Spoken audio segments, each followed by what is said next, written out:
Kemudian yang ke-14, jangan membenturkan hawa nafsu untuk berutang. Nah ini yang sering ini.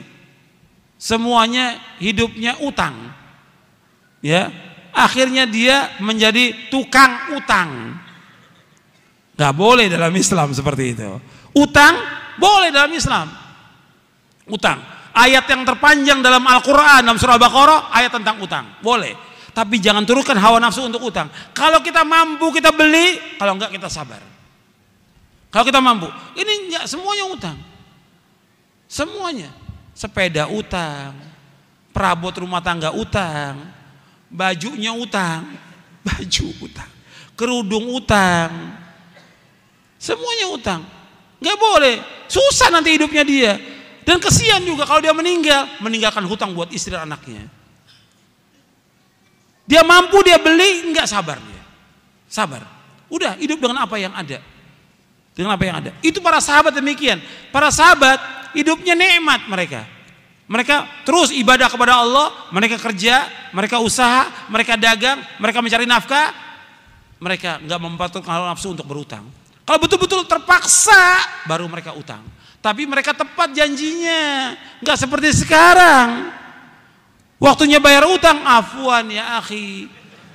Afwan. Saya nggak perlu afwan, saya perlu duitnya. Afwan. Bulan depan afwan lagi. Saya nggak mau dibayar dengan afwan, saya mau dibayar pakai uang. Antum pinjam uang kan sama saya, bayar dengan uang, bukan dengan afwan. Gitu.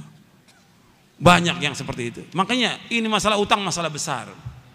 Dan ingat, Nabi tidak mau menyolatkan orang yang punya utang 2 dinar. Nabi gak mau sholatkan. Dan utang ini akan ditutup sampai hari kiamat. Semua orang yang mati syahid dosanya diampuni kecuali utang, kata Nabi. Yughfaru lisyahidi kullu dzanbin illa dain. Diampunkan semua dosa orang yang mati syahid kecuali utang. Utangnya tetap akan dituntut sampai hari kiamat. Maka jangan gampang-gampang untuk berutang. Nabi tidak mau sholatkan orang yang berutang 2 dinar. Gak mau Nabi sholatkan. Jadi ingat itu, ajarkan istri kita, anak kita jangan gampang-gampang utang. Dan orang kalau sudah berutang, kalau berbicara mesti bohong. Kalau berjanji mesti menyalahi janji. Ini sabda Nabi. Orang kalau sudah berutang, kalau ngomong mesti bohong. Dusta. Kalau berjanji menyalahi janji. Kata Nabi, ketika Nabi kalau sholat itu di akhir tasyahud, Nabi selalu baca di akhir tasyahud. Antum ingat tuh doanya. Allahumma inni a'udzubika min adzabi jahannam wa min adzabil qabr wa min fitnatil mahya wal mamat wa min syarri fitnatil masiihid dajjal. Allahumma inni a'udzubika minal ma'thami wal maghrami. Yang terakhir ini, Allahumma inni a'udzubika minal ma'thami wal maghrami. Ya Allah, aku berlindung kepada Engkau dari dosa dan utang. Aisyah bertanya, Rasulullah, kenapa engkau banyak berdoa kepada Allah berlindung dari dosa dan utang? Apa kata Nabi? Innar rajula idza gharima hadatsa fakadzaba wa wa'ada fa akhlafa. Sesungguhnya apabila seorang itu dia utang, maka dia berbicara mesti dusta, mesti bohong. Kalau berjanji mesti dia menyalahi janji. Dan ini kenyataan. Dan ini tanpa kecuali yang seperti ini. Yang orang awamnya, yang penuntut ilmunya, yang ustadznya. Ini nggak benar yang seperti ini. Harus diperbaiki lagi. Akhlaknya diperbaiki lagi. Gitu.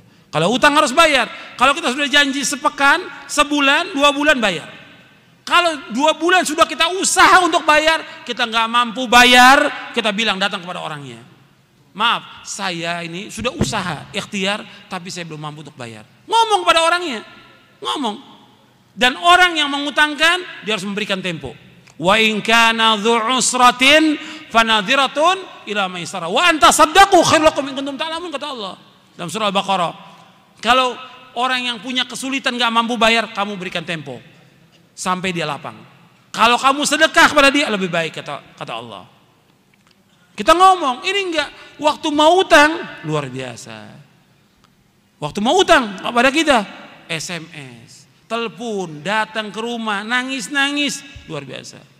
Begitu dikasih janji sebulan, udah sebulan nggak datang, nggak ada kabar, la salam, wala kalam, wala khobar, sudah.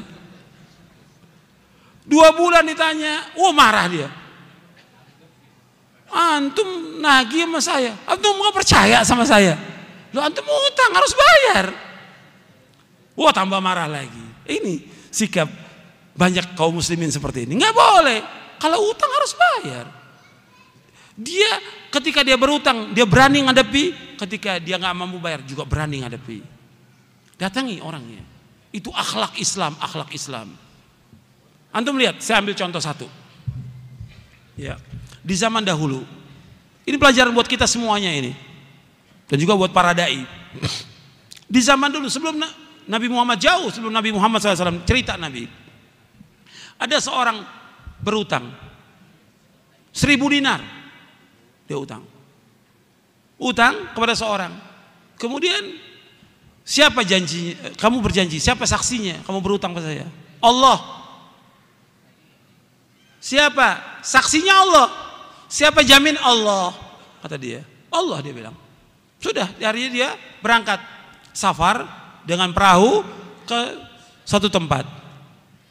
Ketika sudah janji pada waktu itu, nggak dapat perahu dia untuk menyeberang. Tapi dia sudah berjanji pada orang itu. Ingat dia janjinya. Dia masukkan uang itu, 1.000 dinar itu ke dalam kayu. Dilemparkan, ya Allah, dulu saya pernah berutang pada si fulan. Dan pada hari ini saya harus bayar. Waktu dia tanya, siapa saksinya? Engkau ya Allah. Siapa penjamin engkau? Ya Allah, sampaikan barang ini kepada dia. Dilempar ke tepi pantai. Sampai kepada orang itu. Orang itu sudah nunggu di pantai. Diambil kayu itu, dibuka 1.000 dinar itu. Kemudian sudah dibawa. Kemudian berapa hari kemudian baru dapat perahu dia. Dia bawa lagi uang 1.000 dinar. Dia berpikir nggak sampai uang itu. Sampai dia cari orang itu, ini dibayar 1.000 dinar. Bukankah engkau telah melemparkan uang di dalam kayu? Saya katakan kepada engkau, saya nggak dapat perahu waktu itu. Nah sekarang saya bayar. Mau bayar 2 kali. Enggak, kamu sudah bayar. Enggak, ini saya mau bayar. Seperti itu. Jujurnya orang. Dan tepat dalam janji. Nabi ceritakan begini supaya kita ngambil ibrah pelajaran. Tapi banyak orang yang nggak ambil pelajaran seperti itu. Hatta kita di mana bisa kita bayar utang? Mudah sekarang ini. Jangan alasan saya kan keluar kota, saya sakit. Bisa. Kalau memang kita jujur, waktu bayar utang kita bayar. Kalau nggak mampu, kita telepon orang itu. Kita kirimin surat bahwa kita belum mampu untuk bayar. Itu ajaran Islam dan itu akhlak yang mulia.